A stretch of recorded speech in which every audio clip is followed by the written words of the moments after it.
Viewers, आज का English word है चेक। चेक का क्या मतलब है, आइए सीखते हैं इस छोटी सी वीडियो में। चेक मीन्स हरकत में रुकावट, जायजा लेना या जांच पड़ताल करना।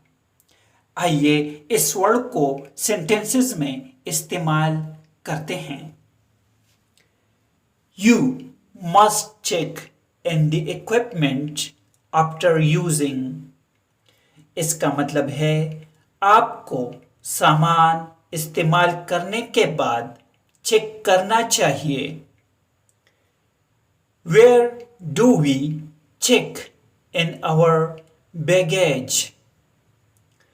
हम अपने सामान को कहाँ चेक करते हैं? Viewers, like and share this video.